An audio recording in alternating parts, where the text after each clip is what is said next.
soy un cabeza dura, o que evidentemente es lo mío, digamos, ¿no?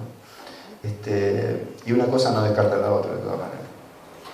Pero bueno, acá estamos con esta obra, que no tiene nada que ver con lo que yo había escrito hasta ahora, y que bueno, en cierta forma me parece que el cambio de género me ayudó mucho a poder expresar más cosas. El cuento no da esa posibilidad en el sentido de que es algo mucho más rígido, mucho más... podríamos decir que es algo en donde cada detalle es valiosísimo o importantísimo, digamos, cada palabra tiene un peso descomunal, y la novela por ahí da ciertas libertades que nos permiten desarrollar ideas, ¿no? Después hay que ver cómo uno las hace y si logra expresar lo que realmente uno quiso. Pero también pasa que cuando uno escribe, los personajes adquieren cierta vida propia y uno tiene que seguirlos con una idea completamente distinta a la que uno se había planteado, se había trazado. Y eso me pasó también en esta novela. Aparecieron muchos personajes en los que yo nunca había pensado, y esos personajes, en cierta forma creo yo que lo enriquecieron porque me permitieron decir de distintas maneras cosas que no tenía previsto, ¿no? Así que bueno, no voy a hablar críticamente de la novela porque de eso se va a encargar Marisol. Yo lo que quería es agradecerles la visita, contarles un poquito esta historia, digamos, y hacer una reflexión, digamos, de agradecer también a Hernán, el editor de Textos Intrusos, que permitió la publicación, en una época en que no todos los editores se las juegan, digamos, ¿no? por las primeras novelas. Y bueno, tomando en cuenta lo difícil que es entrar en este mercado editorial, digamos, ¿no? Que por ahí no nos compete a nosotros, pero nos afecta, digamos, ¿no? Lo bueno que tienen todos como lectores es que hay múltiples ofertas hoy en día y que hay como una especie de ola creativa, digamos, en donde muchísima gente se ha volcado a escribir distintos géneros. Y a pesar de ser un ambiente muy competitivo, yo creo que como todos los ambientes, pero bueno, hay gente muy generosa, y grande y generosa, ¿no? Entonces yo quería destacar, digamos, ya he destacado a Mempo, pero quería destacar a Claudia Piñeiro, que es quien me recomendó a Marisol, digamos, ¿no? En el momento que por ahí yo buscaba críticos, porque después que uno escribe tiene que buscar gente que lo critique y que pueda ver desde afuera cuáles son las fallas, porque acá el único que escribía sin fallas era Mozart, digamos, ¿no? Es decir, los demás todos hay que corregir, ¿no? Hoy leí a Alejandro Laurencich que dice: a mí me encanta corregir. Es como otro laburo, ¿no? Una cosa es la creación y después hay que armar algo digno, digamos, algo que una persona pueda entender, digamos, ¿no? O que pueda representar eso que uno quiso en cierta forma expresar. Así que, bueno, como presentación, digamos, es esto. Quisiera pasar por ahí a la parte crítica de la obra, de la novela, y después nos encontramos al final. Muchas gracias a todos.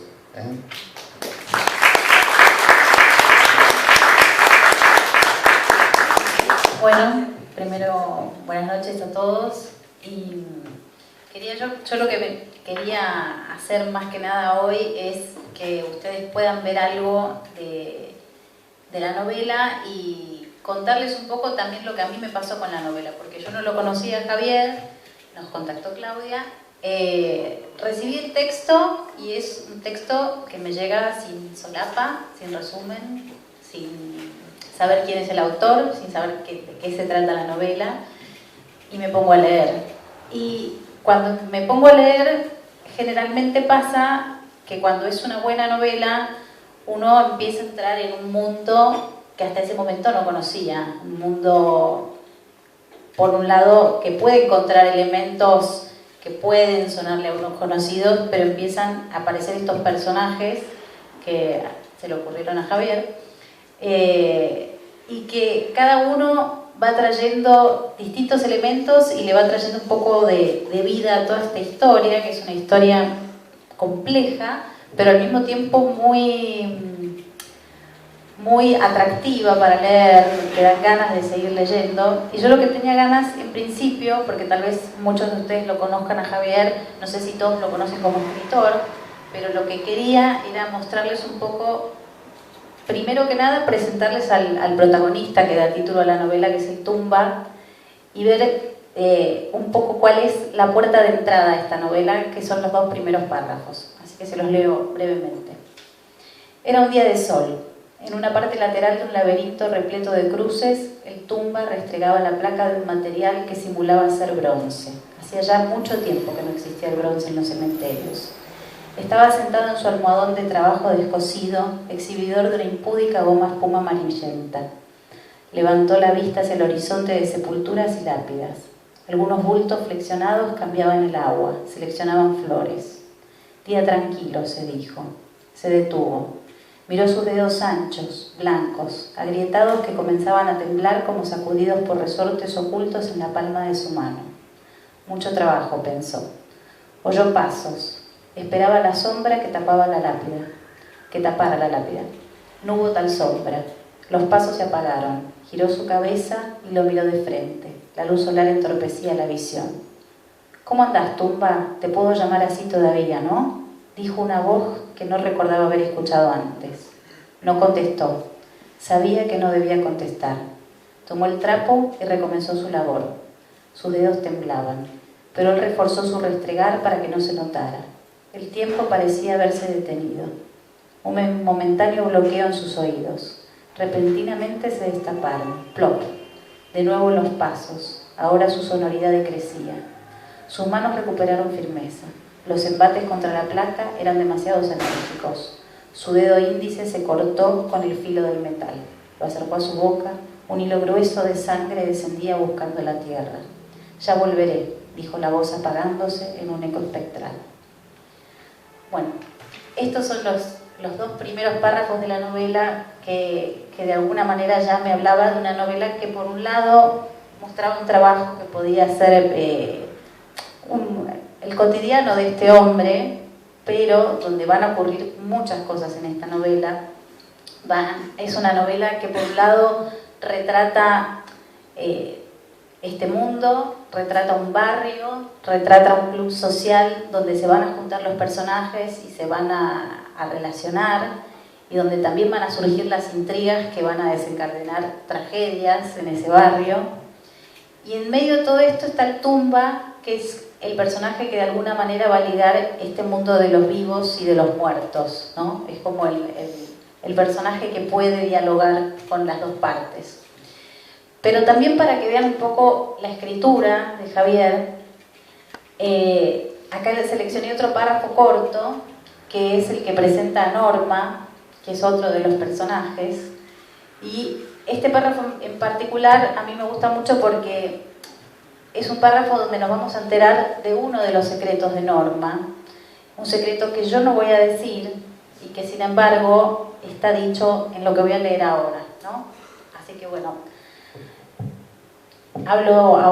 empiezo con el personaje de Norma. Todo empezó con una mirada, y a esa le siguió otra y otra. Me miró y me miró hasta que empecé a sentirme manchada por su mirada aceitosa. Cuando me di cuenta de su juego era tarde, muy tarde, porque yo también había adquirido una mirada de aceite. No lo supe hasta que lo vi manchado. Estaba de pie.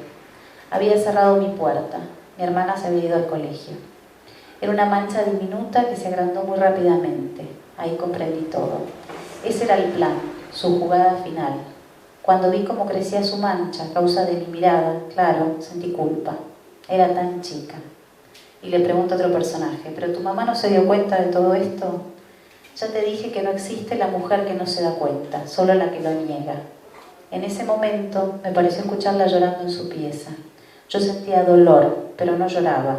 Ella lo hacía por mí.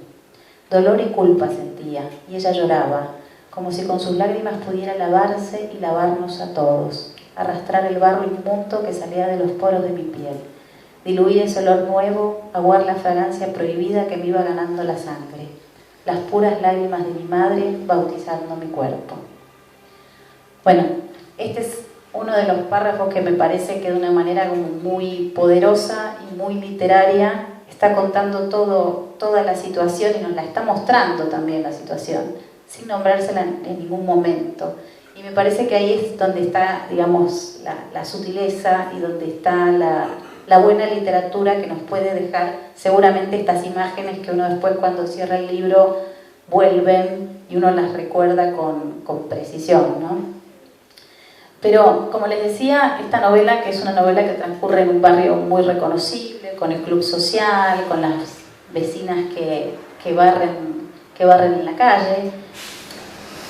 En principio, y este personaje, el Tumba, que empieza a entrar con su elemento fantástico, pero la novela no solo es una novela ni costumbrista ni fantástica, también es una novela que tiene su línea policial, y en lo policial también se junta con lo fantástico. Y ahí les voy a leer cortito un diálogo entre Camila, otro de los personajes, y Obdulio, que trabaja con ella. Lo siento mucho, Camila. Pocas veces la llamaba con el nombre de pila, pero esta era una ocasión que lo ameritaba. Gracias, Obdulio. Quizás no debería estar tan triste, pero no puedo evitarlo. Quería ver todo con mis propios ojos. Preparó un informe muy completo. No le recomiendo entrar. Hay gente trabajando. En ese sentido, quédese tranquila. Soy jueza, vi muchos casos de asesinatos. El hecho de que sea mi madre la muerta no me impide verla, al contrario. No voy a oponerme a su voluntad, por supuesto, pero antes tiene que saber con lo que se va a encontrar. Es una medida del tipo de criminal con el que estamos lidiando, y le puedo asegurar que se ha convertido en un peso pesado. ¿Qué pudo averiguar? Cardoso la miró y dudó por un instante, pero luego se decidió y buscó sus anteojos, prendió la luz interna del coche y leyó sus anotaciones. El cuerpo está desnudo, tendido en una cama, boca arriba, con sus muñecas atadas con unas sogas, pero al desatarlas se vieron unas marcas que parecen anteriores, como de esposas policiales. Tiene una bolsa negra en la cabeza y hay pruebas de actividad sexual. ¡Qué horror! ¿Murió asfixiada?, preguntó Camila. No están seguros, porque hay más detalles. Tiene varios cortes en el cuerpo por donde sangró profusamente. A juzgar por las manchas, lo que quieren decir que fueron hechos en vida. Sin embargo, no hay tanta sangre en el piso. ¿Qué quiere decir? Cardoso extrajo un papel arrugado del bolsillo derecho de su pantalón y comenzó a leer en voz alta. Según un perito psiquiátrico, estamos ante un caso raro de parafilia. Se llama el síndrome de Renfield, por el personaje que era ayudante del conde Drácula en la novela de Bram Stoker. Es un caso de vampirismo, un tipo de agresión en donde hay una atracción por la sangre. Es un raro trastorno mental caracterizado por la excitación sexual asociada con una necesidad compulsiva de ver, sentir o ingerir la sangre como forma de alcanzar la excitación y el placer. ¿Pero de dónde sacaron eso? ¿Los cortes podrían haber sido producto del sadismo, solo para infligir el dolor, o no? Es una posibilidad, salvo por un detalle. El cuerpo tiene cortada la carótida, aparentemente por un mordisco profundo. Bueno, y acá una vez más volvemos a entrar en un elemento que no sabemos si estamos ante un personaje que podría ser fantástico o si es un tipo que o es un psicópata con una manera donde puede juntar, digamos, los elementos de Drácula, digamos, para sus crímenes. Pero como les decía antes, la novela tiene muchas líneas, tiene varios géneros, pero a mí una cosa que también me gustó mucho es la primera frase con la que la primera frase con la que abre la novela el epígrafe, gracias Javier, de Dostoyevsky, que dice: los hombres están solos sobre la tierra, ¿no? Arranca con esa frase. Y son personajes solitarios todos, a su manera, ¿no? Es una novela donde también podemos ver los desencuentros entre estos personajes y quería cerrar esto con un último fragmento del Tumba, que me parece que justamente también habla de esto y que creo que tiene un poco que ver con lo que hablábamos antes de lo que es la literatura, ¿no? El Tumba se agachó ante la sepultura de Angelito y dejó el ramo de crisantemo sobre la tierra. Sintió un dolor punzante en la cintura, llevó su mano atrás y luego el bolsillo para extraer un pañuelo. Enjuagó el sudor de su frente amplia y respiró profundo. ¿A dónde había vivido ese calor antes? Ya lo recordaba, en el campo de su Entre Ríos natal. Pero no quería recordar. Miraba el cielo, las nubes empezaron a apoderarse lentamente del celeste y lo ocultaban dentro de un blanco sucio. Abrió el pañuelo y lo dispuso con cuidado sobre el pasto, al lado de la cruz. Se sentó encima de este. ¿Sabes una cosa, Angelito? Cuando era chico me gustaba interpretarle las formas a las nubes y hasta creía descifrar mensajes que, qué sé yo, cosa de chicos. Me acuerdo que me sentaba así como estoy ahora, casi siempre con mi perro, el negrito, al lado y las veía avanzar. No es que de entrada nomás le sacaba la forma, pero al final se las encontraba, porque sabía que todas tenían un mensaje oculto, algo que sería un secreto entre el negrito y yo. Se permitió una sonrisa y los ojos se cerraban. No quería recordar por miedo al dolor, pero ahora era todo placer.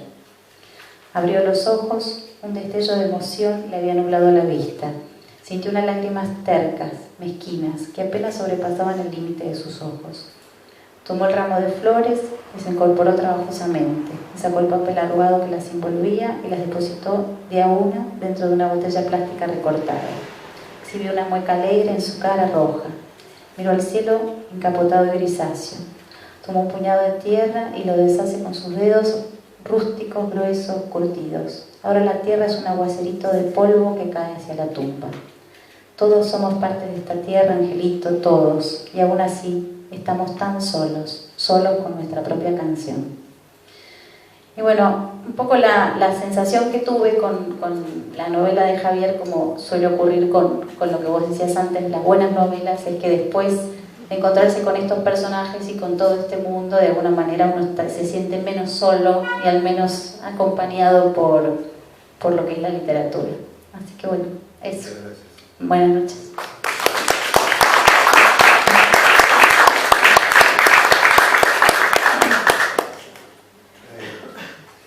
Bueno, antes de un espectáculo musical que vamos a tener también, porque vino acá una cantautora, escritora y profesora, quería decir unas palabritas que para cerrar esto, el Tumba nació como... Habíamos quedado que yo le iba a preguntar, le dije, tengo una pregunta para hacerte, te la voy a hacer. Esto es teatro puro, hay que improvisar. No, y la pregunta era de dónde había surgido este personaje. Ahora me doy vuelta. Borran esta parte. Sí. Que era un personaje muy curioso, muy atractivo al mismo tiempo, muy extraño. ¿Y cómo se te ocurrió esto del género fantástico, que es un género que hoy en día no se transita mucho en la literatura argentina, digamos? La primera es fácil, la pregunta. La primera es que, digamos, en el cuento El Ángel de la Noche, que ganó el concurso de Alberto Conti, el personaje secundario de ese cuento era el Tumba. Y me pareció que era un personaje demasiado interesante como para dejarlo pasar y que podía contar su historia, digamos. Y arranqué esa historia. Y escribí 40 páginas y después no escribí más y duró 10 años. Las primeras 40 páginas de esta novela, ¿no? Hasta que no sabía cuál era el problema, ¿no? Pero no lo pude seguir. Y después, leyendo Stieg Larsson, la de la serie de Millennium, me di cuenta de dos cosas. Primero, ¿cuál era el problema? El problema era el tono. No encontraba el tono con el que tenía que narrar. Y la segunda era que el tono con el que tenía que narrar era el de, o similar o el de Stieg Larsson, digamos, ¿no? Que a mí me atrapó muchísimo y quise reproducir en cierta forma eso, la agilidad, eso me refiero, la agilidad para narrar y que sea llevadero leer, digamos. Así que bueno, eso se transformó después en la novela de él, digamos, ¿no? Y después el género fantástico me gusta porque a veces dice cosas más profundas que el realismo, digamos, ¿no? Es decir, lo sobrenatural habla de una manera más completa de uno mismo, porque en definitiva es más las cosas que uno no sabe de uno que las que sabe, digamos. El realismo se acercaría más a las que sabe, pero el fantástico te da esa posibilidad de jugar sobre lo desconocido que en cierta forma uno teme de sí mismo, ¿no? Lo desconocido siempre da miedo, digamos, y sobre ese miedo me parece que es un material importante para trabajar, digamos, y transformarlo en algo productivo, ¿no? Así que bueno, creo que ahí... No sé si alguien quiere hacer alguna pregunta a Javier o... Quería decir también que los libros vienen con un señalador que diseñó mi mujer, que está ahí Adriana, que es muy lindo, así que bueno, aquellos que se lo lleven también se llevan el señalador, ¿sí? ¿Algo más? ¿Alguna pregunta? No hay problema. Hoy estoy así como... Tranquilo. Sí, increíblemente. ¿Cuáles eran tus autores predilectos o te gustaría nombraste Stieg Larsson?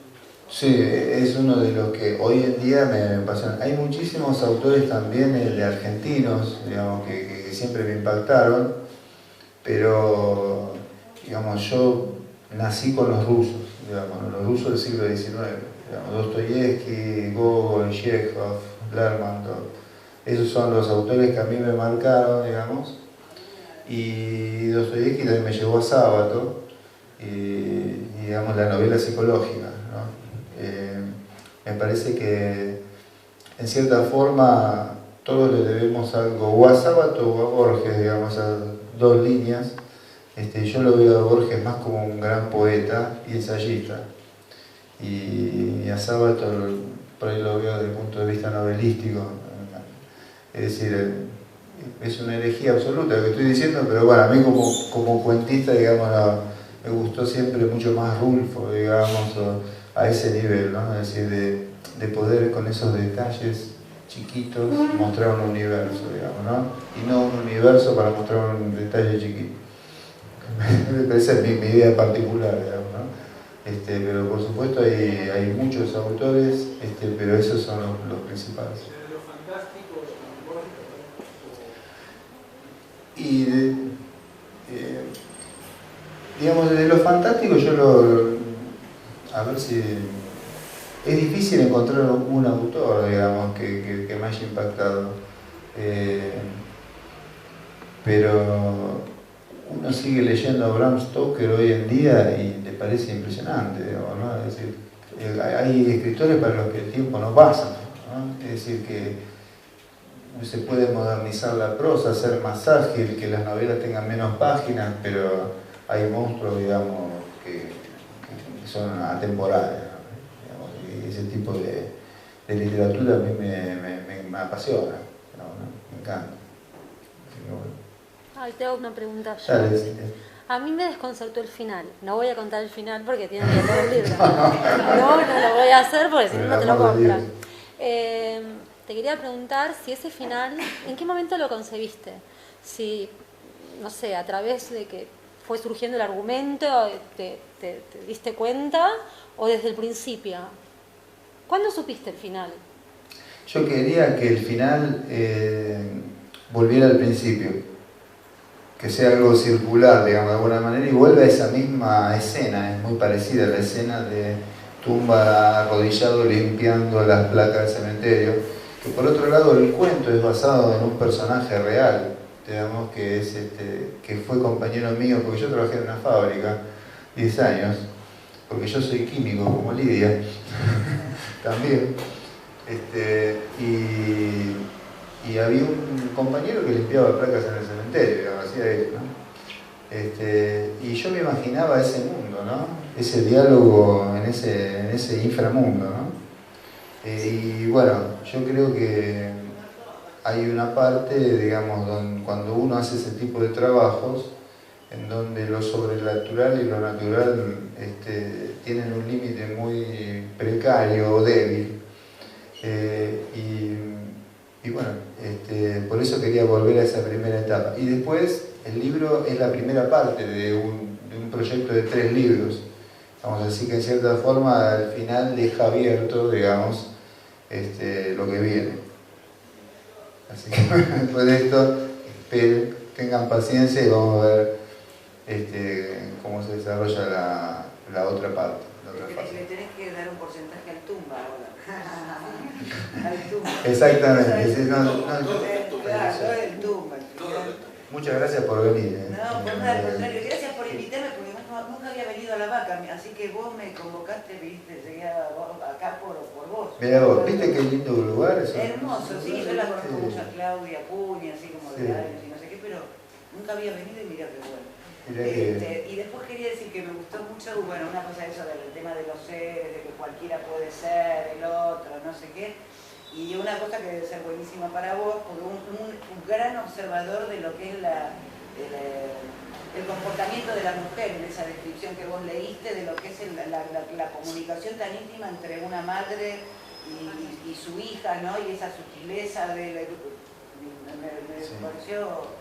Sí, además también hay otros 2 personajes femeninos muy fuertes. Sí. Uno es la hermana, la que se fue al colegio en este momento, pero que ahora adulta es la jueza, que vimos antes, y la hija de esta mujer, la hija adolescente, que está en toda su efervescencia, y un conflicto que no voy a contar, que hay entre la madre y la hija, que también está muy bien observado y muy bien utilizado literariamente para poder desencadenar parte de una de las tragedias que no voy a contar. Siempre está muy bueno lo que vos planteás porque es el desafío para un escritor varón. Es decir, ¿cómo hacer para ponerte en el lugar de una mujer y ser creíble? Y ser verosímil, digamos. Eso es un gran desafío. Tenés que observar y sacar conclusiones y ver comportamientos y tratar de imitar, digamos, ¿no? Es muy difícil, digamos, para un varón escribir cosas de mujeres. Por eso lo remarco, gracias. Bueno, bárbaro, muchas gracias. Bueno, pasamos al momento musical entonces con Cintia Pons, que nos va a deleitar con algunas canciones, y yo les renuevo el agradecimiento. Muchas gracias.